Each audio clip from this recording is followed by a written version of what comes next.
ఈరోజే సోమవారం.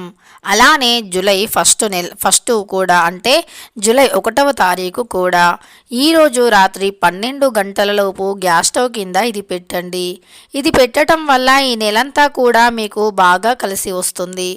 ఎందుకంటే మనం నెల ప్రారంభమైనటువంటి రోజులలో చేసే కొన్ని పూజలు పరిహారాల వల్ల నెలంతా కూడా డబ్బుకి లోటు లేకుండా జీవించగలుగుతాము.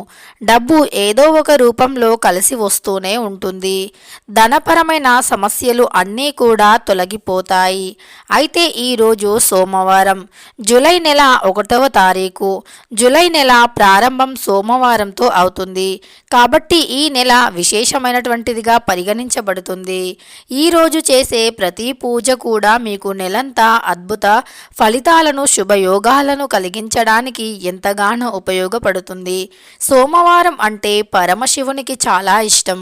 సోమవారం రోజున శివుణ్ణి పూజిస్తే గనక సకల ఐశ్వర్యాలు కలగటమే కాదు, ఆయుర ఆరోగ్యాలు, ఐశ్వర్యం, అలానే ముఖకాంతి కూడా పెరుగుతుంది. కోరిన కోరికలు నెరవేరుతాయి. కోరిన కోరికలను తీర్చేవారినే బోలాశంకరుడు అని పిలుస్తూ ఉంటారు. పిలిస్తే పలికే దైవం పరమశివుడు. ముల్లోకాలను ఏలే ముక్కంటి ఈశ్వరుడు. ఆ ఈశ్వరుని అనుగ్రహం ఎవరిపై ఉన్నా వారు తప్పకుండా కోటీశ్వరులుగా మారిపోతారు. ఇక అంతేకాదు, సకల దోషాల నుండి బయటపడతారు. పరమశివుడు అభిషేక ప్రియుడు. శివుణ్ణి ఈరోజు ఎవరైతే అభిషేకిస్తారో అలాంటి వారికి సంపద అంతకంతా పెరుగుతుంది. వారి జీవితం అనేది ఒక అద్భుతంగా మారిపోతుంది. పరమశివుణ్ణి ఎవరైనా భక్తితో కొలిచినా తలచినా స్వామి వారికి బిల్వదళాలను సమర్పించి తుమ్మి పూలతో అభిషేకం చేసి పాలతో అభిషేకం చేస్తే గనక స్వామి తప్పకుండా మనల్ని కరుణిస్తారు. స్వామికి అభిషేకం అంటే చాలా ఇష్టం. అందుకే అభిషేక ప్రియుడు అని పిలుస్తూ ఉంటారు. అలానే విష్ణుమూర్తికి అలంకారం అంటే చాలా ఇష్టం. అందుకే విష్ణుమూర్తిని ఎక్కువగా అలంకరిస్తూ ఉంటారు. ఇలా పరమశివుణ్ణి ఈరోజు అభిషేకించటం వల్ల సకల దోషాలు పాపాలు తొలగిపోతాయి. నెల మొత్తం కూడా బాగా కలిసి వస్తుంది. అంతేకాదు, ఈరోజు మీకు అభిషేకం ఇంట్లో చేయగలిగితే ఇంట్లో చేసుకోవచ్చు. గుడికి వెళ్ళి చేసుకోగలిగితే గుడికి వెళ్ళి చేయవచ్చు. గుడికి వెళ్ళి ఈరోజు పంచామృతాలతో అభిషేకం చేస్తే మీకు ఉండే సకల దరిద్రాలు తొలగిపోతాయి. అంతేకాదు, మీకు ఎన్ని రకాల కష్టాల నుండి అయినా విముక్తి అనేది కలుగుతుంది. విద్యా ఉద్యోగ వ్యాపార పరంగా కూడా బాగా కలిసి వస్తుంది.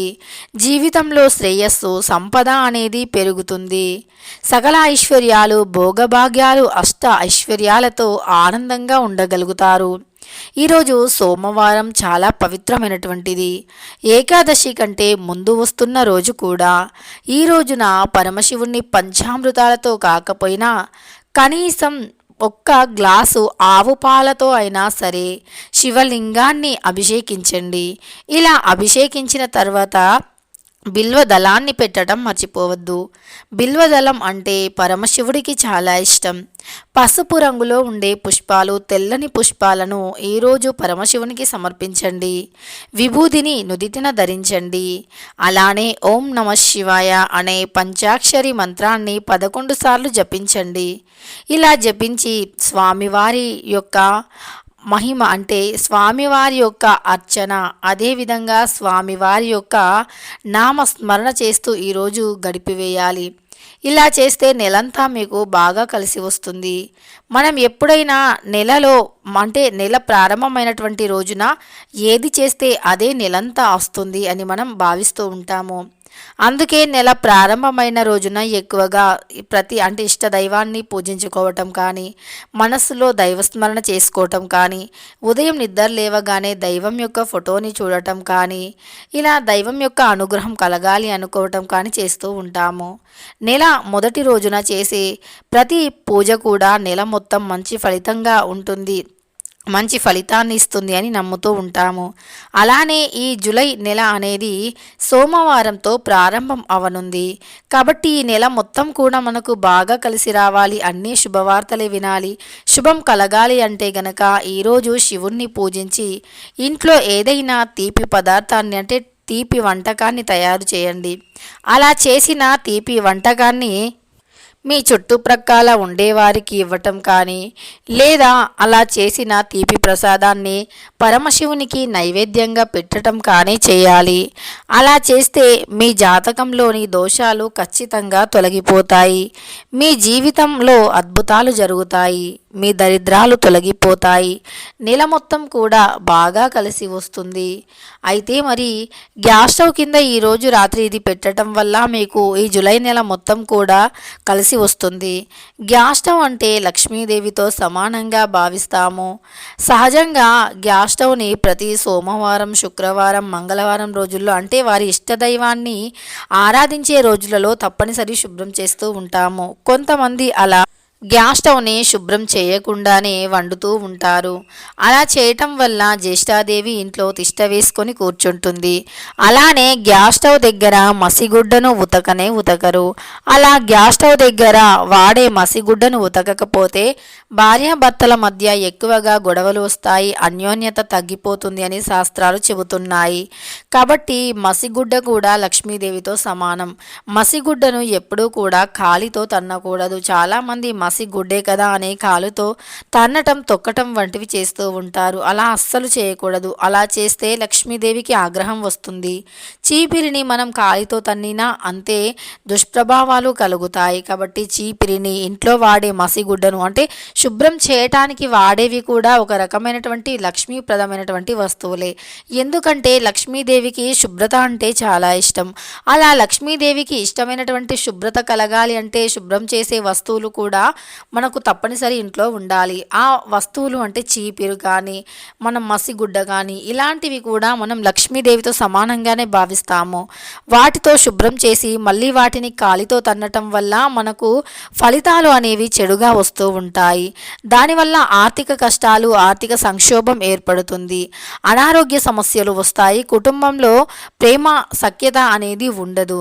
ఏదో ఒక సమస్య వస్తూనే ఉంటుంది. ముఖ్యంగా భార్యాభర్తల మధ్య గొడవలు, సమస్యలు, ఇంట్లో డబ్బు సమస్యలు, అనారోగ్య సమస్యలు, ఇలా రకరకాల సమస్యలు ఎదురవుతూ ఉంటాయి. కాబట్టి ఎప్పుడూ కూడా మసిగుడ్డను కాలితో తన్నకూడదు. గ్యాస్ స్టవ్ని ఖచ్చితంగా శుభ్రం చేస్తూ ఉండాలి. అలానే గ్యాస్ స్టవ్ దగ్గర ఎప్పుడూ కూడా మంచిగా సువాసన వచ్చేలాగా చూసుకోవాలి. వారానికి ఒకసారైనా వంటగదిలో ధూపాన్ని వేయాలి. చాలామంది పూజ గది లేనివారు వంటగదిలోనే దైవాల ఫొటోస్ని, ఫ్రేమ్స్ని, విగ్రహాలను పెట్టి పూజిస్తూ ఉంటారు. అలా పూజించినా సరే పూజ గదిలో పూజలు చేసినంత పుణ్యఫలితం లభిస్తుంది. కాబట్టి గ్యాస్ స్టవ్ అంటే అంతటి శక్తివంతమైనటువంటిది. మనం ఎప్పుడైనా వ్రతాలు, నైవేద్యాలు, నోములు నోచే సమయంలో కూడా గ్యాస్ స్టవ్ని శుభ్రం చేసి పసుపు, కుంకుమను సమర్పించి ముందుగా తీపి పదార్థాన్ని వండి తరువాత మిగతా వంటలు చేస్తూ ఉంటాము. ఇలా చేయటం వల్ల జీవితంలో ధన ధాన్యాలకి లోటు ఉండదు అని నమ్ముతూ ఉంటాము. అలాంటి గ్యాస్ స్టవ్ కింద ఈరోజు ఇది పెడితే కనుక నెలంతా మీకు బాగా కలిసి వస్తుంది. ఈ ప్రత్యేకమైన వస్తువు చాలా శుభప్రదమైనటువంటి ఇంట్లోకి ఏ చెడుని కూడా అసలు రానివ్వదు. మీరు ఈ వస్తువుని గనుక ఈరోజు రాత్రి పెట్టేసి ఇలా ఈ పరిహారాన్ని చేస్తే ఖచ్చితంగా అద్భుత ఫలితాలు మీరే మీ కళ్ళతో చూస్తారు. ఊహించలేని అద్భుత ఫలితాలు వస్తాయి. ఇంతకీ అది ఏమిటి అని అనుకుంటున్నారు కదా, అది ఏమిటో ఇప్పుడు స్పష్టంగా తెలుసుకుందాం. ఫ్రెండ్స్, అంతకంటే ముందు మన ఛానల్ని కొత్తగా చూస్తున్న వారు వెంటనే సబ్స్క్రైబ్ చేసుకొని పక్కనే ఉన్న బెల్ ఐకాన్ని నొక్కి ఆల్ ట్యాబ్ అని నొక్కండి. ఇక వీడియోలోకి వెళ్ళిపోతే పటిక. ఈ పటిక అనేది చాలామంది వినే ఉంటారు. వినకపోయినా చాలామంది బంగారు షాపుల్లోకి వెళుతూ ఉంటాం కదా, గోల్డ్ షాపు. ఆ షాప్స్లో కూడా ఖచ్చితంగా పటిక అనేది ఉంటుంది. ఓన్లీ బంగారు షాపు అనే కాదు, ఏ వ్యాపార స్థలంలోనైనా సహజంగా చూసుకున్నట్టు ఏ వ్యాపార స్థలంలోనైనా ఇది ఒక పటికను పెట్టుకుంటూ ఉంటారు. పటిక అంటే నర దృష్టిని అంచుకు కూడా రానివ్వదు. చెడు ఏడ్పుని మనకు తగలనివ్వకుండా చూస్తుంది. దుష్ట శక్తుల ప్రభావం, చెడు గాలి, మన కంటికి కనిపించని ఒక చెడు గాలిని కూడా ఆ పటిక అనేది మన అంచు వరకు కూడా రానివ్వదు. కాబట్టి పటిక చాలా శక్తివంతమైనటువంటిది. పటికను అమావాస్య రోజుల్లో గుమ్మానికి కడితే మీ ఇంట్లోకి దరిద్రం రాదు, ఇంటికి తగిలిన దృష్టి తొలగిపోతుంది, ఎంత ఘోర నర ఏడుపు అయినా తొలగిపోతుంది. అలాంటి శక్తివంతమైనటువంటి పటికను ఈరోజు గ్యాస్ స్టవ్ కింద పెట్టాలి. అయితే మనకు ఈ పటిక అనేది పూజా స్టోర్స్లో అవైలబుల్లో ఉంటుంది. ఈ పటికను ఇంటికి తెచ్చుకొని పటికను మనం అంటే పటిక పెద్ద సైజులో తెచ్చుకుంటే పెద్దగా ఉంటుంది, చిన్న సైజులో తెచ్చుకుంటే చిన్నగా ఉంటుంది. మనం నార్మల్ సైజులో ఉండే పటికను తీసుకోవాలి. ఆ పటిక పైన కొద్దిగా కుంకుమ అలానే కొద్దిగా పసుపుని వేయాలి. అలా వేసేసిన దానిపైన కొద్దిగా పచ్చకర్పూరం వేస్తే మంచి సువాసన వస్తుంది. అలా పచ్చకర్పూరం పసుపు కుంకుమ ఒక్క ఎర్రని పుష్పాన్ని ఆ పటికకు సమర్పించి దానిని మీ గ్యాస్ స్టవ్ కింద పెట్టండి. ఇలా ఈరోజు రాత్రి 12 గంటలలోపు పెట్టడం వల్ల లక్ష్మీదేవి భూలోక సంచారణ రాత్రి సమయంలోనే చేస్తుంది. అందుకే ఎక్కువగా పరిహారాలైన పూజలు అయినా వ్రతాలు అయినా రాత్రి సమయంలో చేస్తూ ఉంటాము. అలా రాత్రి సమయంలో చేసే వాటికి ఎక్కువ ఫలితం వస్తుంది అని నమ్ముతూ ఉంటాము. కాబట్టి ఈరోజు రాత్రి 12 గంటలలోపు ఈ విధంగా చేయండి. ఇలా చేసేసి మరుసటి రోజు ఉదయాన్నే నిద్ర లేవగానే మనం స్నానం చేయకపోయినా పర్వాలేదు, బ్రష్ చేయకపోయినా పర్వాలేదు, లేచిన వెంటనే ఆ గ్యాస్ స్టవ్ కింద పెట్టినటువంటి పటికను బయటికి తీసి దానిని మళ్ళీ మీ వంటగదిలో గ్యాస్ స్టవ్ పక్కన వెనక స్థానంలో ఒక మూలన పెట్టాలి. ఇలా పెట్టడం వల్ల ఇంట్లో అస్సలు ఏ చెడు శక్తి ఉండదు. అంతేకాదు ఇంట్లోకి ఏ దరిద్రం రాదు. అలానే ఎప్పుడూ కూడా వంటగదిలోనే ఎక్కువ నెగటివ్ ఎనర్జీ ఉంటుంది. ఆ వంటగదిలో నెగటివిటీ ఉండటం వల్ల ఇంట్లో సమస్యలు పెరిగిపోతాయి. కాబట్టి ఈరోజు అంటే సోమవారం జూలై 1వ తారీఖు పటికను ఈ విధంగా పెట్టడం వల్ల ఇంట్లోకి లక్ష్మీదేవి అనుగ్రహం వస్తుంది. కాబట్టి పటికను ఈరోజు రాత్రి 12 గంటలలోపు గ్యాస్ స్టవ్ వెనకాల అంటే గ్యాస్ స్టవ్ కింద ఈరోజు పెట్టేసి రాత్రంతా అలానే వదిలివేసి మరుసటి రోజు మంగళవారం అలానే సర్వేశ్యం ఏకాదశి కూడా ఆ ఏకాదశి రోజున దానిని తీసి మళ్ళీ మీరు గ్యాస్ స్టవ్ వెనకాల ప్లేస్ ఉంటుంది కదా అక్కడ పెట్టేయండి. ఇలా నెల మొత్తం కూడా ఈ జూలై నెల మొత్తం కూడా ఆ పటికను అలానే వదిలేయండి. ఇక ఖచ్చితంగా మీకు ఏదో ఒక రూపంలో ధనం ఆకర్షింపబడుతూనే ఉంటుంది. ధనపరమైన అన్ని సమస్యలు తొలగిపోతాయి. సంపాదించే ఎన్నో మార్గాలు కనిపిస్తాయి. ఈ రోజుల్లో ప్రతి మనిషికి ముఖ్యంగా ఉపయోగపడేది డబ్బు ఒక్కటే. డబ్బు లేకపోతే జీవితంలో అన్ని కష్టాలే, అడుగడుగున అవమానాలే ఎదురవుతూ ఉంటాయి. కాబట్టి డబ్బు అనేది చేతిలో నిలవాలి అన్నా, సమాజంలో గుర్తింపు పెరగాలి అన్నా, కీర్తి ప్రతిష్టలు పెరగాలి అన్నా ఈరోజు రాత్రి 12 గంటలలోపు పటికతో ఇలా చేయండి. ఈ వీడియో మీకు నచ్చితే లైక్ చేయడం మాత్రం అస్సలు మర్చిపోకండి. మరి అలా పెట్టిన పటికను ఎప్పుడు తీయాలి అనే సందేహం మీకు వస్తే కనుక ఈ జూలై నెల మొత్తం కూడా అలానే వదిలేసి మరుసటి నెల అంటే ఆగస్టు నెలలో ఫస్ట్ వస్తుంది కదా అప్పుడు దానిని తీసి మీ ఇంటి హాల్లో దానిని అంటే గుమ్మానికి ఎదురుగుండా పెట్టండి లేదా గుమ్మానికి కట్టండి. ఏదైనా ఒక వస్త్రాన్ని తీసుకొని అందులో వేసి గుమ్మానికి కట్టండి. ఇక అది తీయవలసిన అవసరం లేదు. ఎప్పుడు కూడా మీ ఇంట్లోకి చెడు రాదు, ధనం వస్తూనే ఉంటుంది. ఎంతటి నరదృష్టి అయినా తొలగిపోతుంది.